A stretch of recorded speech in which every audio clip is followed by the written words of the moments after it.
My daughter's always giving me skin products to try, and I always use them for a few days, and then I just get bored and stop.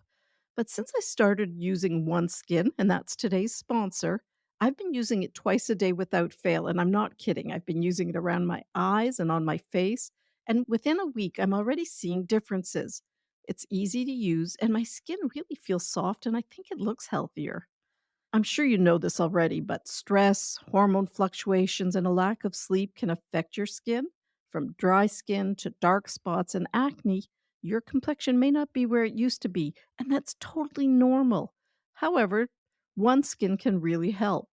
I like this company. It's an all women team of scientists, and they've developed a peptide called OS1, and it improves the health of your skin basically from inside out. In other words, it gets to the root of the problem. And as a physician, it's important to me that the benefits have been backed by studies. Now, for the first time, I'm recommending a skincare product to my daughter. So you can get started today with 15% off using the code Toddlers at oneskin.co. That's 15% off oneskin.co with the code Toddlers. Now, after you purchase, they're going to ask you where you heard about them. So please let them know that Toddlers Made Easy referred you to them, as that's one way of supporting the show.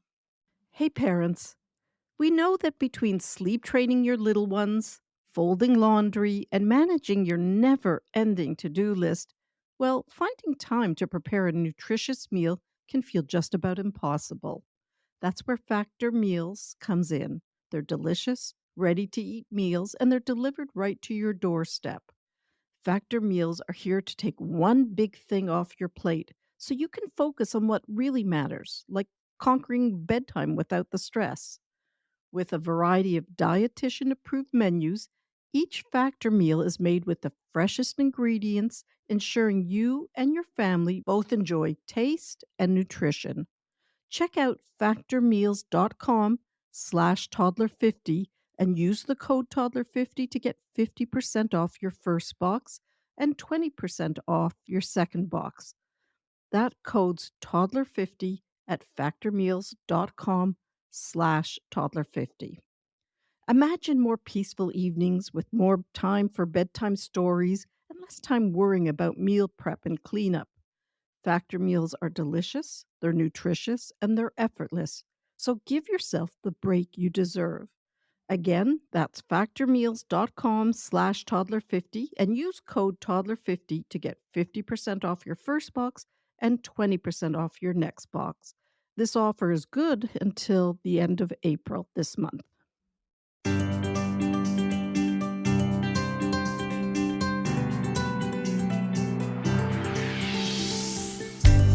Welcome. I'm Dr. Cathryn, and this is Toddlers Made Easy podcast. Today, we're going to be talking about the situation when a child says something like, "No one likes me." I'm going to share an email I received last week, and then we'll dig into how to manage this or how to respond in this situation. So, last week, I received an email from a lovely mom, and this is what she said.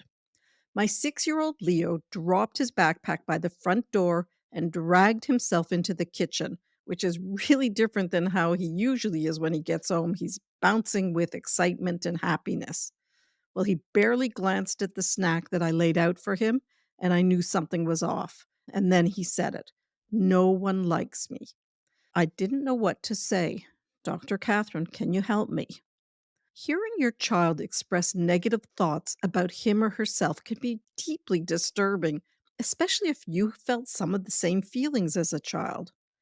We want to solve our kids' problems or make the bad feelings go away, but while it may be instinctive to respond to your child's distress with assurances like, "Everyone likes you," or "Jamie likes playing with you," or maybe, "You're always playing with kids when I pick you up. All your friends come running to say hi in the morning when I drop you off." But unfortunately, responding like this may not be the kind of support your child needs, or it may not even help. Let's take a quick look at the situation by stepping into it. And by that, I mean, ask yourself, how would I feel in a similar situation? If I felt like no one liked me, I'd want my partner to accept my feelings. I'd want to talk more about what happened and why I'm feeling the way I do. What I wouldn't want is for my partner to tell me I'm wrong and to try and prove his point. Everyone in your office likes you, or they text you all the time. This would leave me feeling like my partner didn't really understand me and that there was not much point in talking to him or her about what I'm feeling. And also, I wouldn't want to be questioned. Are you bossy with your coworkers?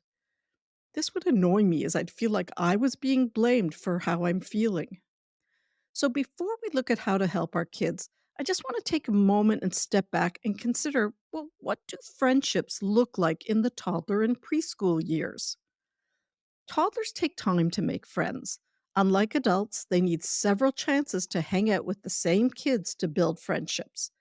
Unstructured playtime is great for this. Toddlers show their friends by copying each other. They mimic each other's action and they can even use the same toys, like holding a book in the same hand.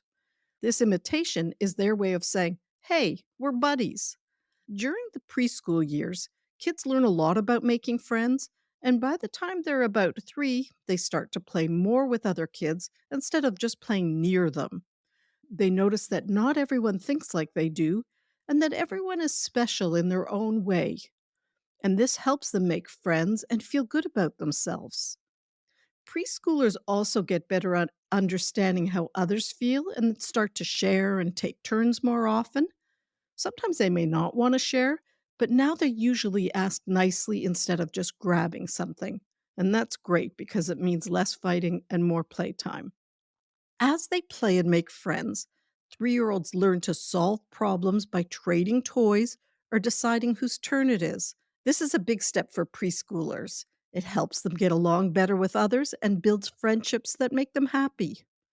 And by the time kids are about 4 years old, they usually have a bunch of friends and they may even have a best friend. They often make these friends at places like preschool or in the neighborhood. Learning to be a good friend is something that comes with practice. Kids need to practice being kind and supportive and trustworthy and become good listeners. For a 4-year-old, a friend could be someone they play with all the time or a new kid they just met that day at the park. At this age, they can play together well, but they're still learning how to understand that other people think differently than them. They might expect friends always to want to play the same way they do, and they can get upset when this doesn't happen. Toddler and preschool friendships are meaningful and they're important, and we need to honor that emotional connection. In other words, we need to take our children's feelings about friendship seriously, even when they seem trivial.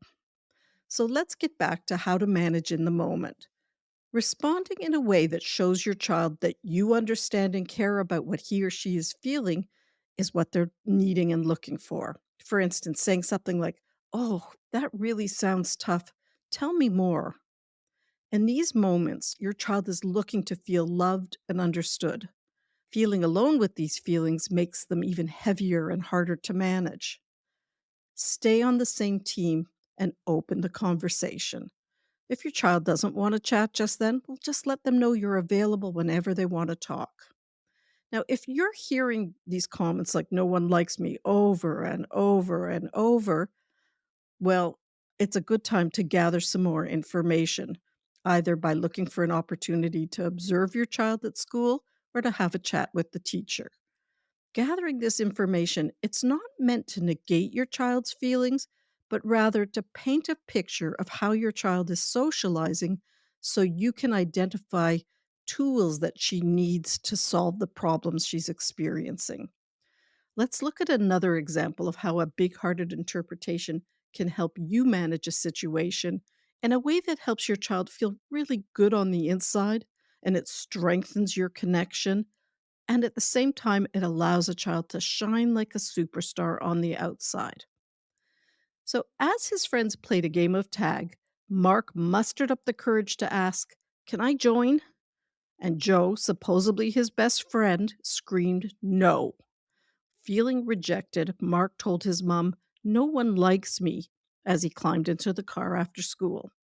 Now, it would be easy to tell Mark that Joe isn't a nice kid or point out that Mark has lots of other friends. He doesn't really need Joe's friendship. But that would only teach Mark not to trust his own emotions, and it wouldn't encourage him to share his problems with you in the future. Again, this is where I would step back and think, if I were in a similar situation, how would I feel?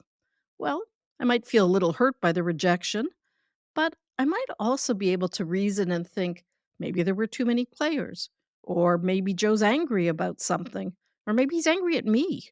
Or you might even try to think of what's going on with Joe that would cause him to say no to me, his good friend. Maybe Joe was winning for the first time and didn't want to risk losing. So, how do these thoughts help guide us through the situation? Well, now that you have a sense what your child might be feeling, you can respond in a way that says, I understand. And by offering big hearted reasons for Joe's response, well, this allows Mark to remain an empathetic and happy person. It's hard when you feel hurt by a friend, you could say. Why do you think Joe said no when you asked him if you could play? Wonder out loud. I wonder if Joe was winning for the first time and didn't want to risk losing, or what other generous possibilities you can come up with. Ask open ended questions and then really listen to the answers. Let your child come up with the next steps and solutions if he's able to or she's able to. This helps your child learn that she's capable of solving her problems. Your child has turned to you to help him feel better. Simply saying their feelings aren't right or trying to make the bad feelings just go away can make kids feel more alone and misunderstood. Our job is to make our kids feel loved, worthy of love, and able to do things themselves by supporting them instead of just offering quick fixes or denying their feelings.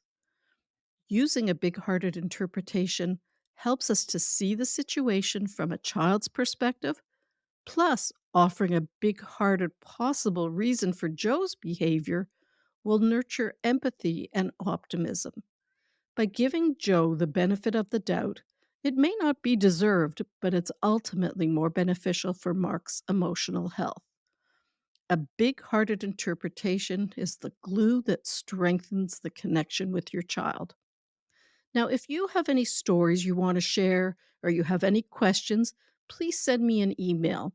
You'll find my email address in the show notes. Have a lovely week and happy parenting.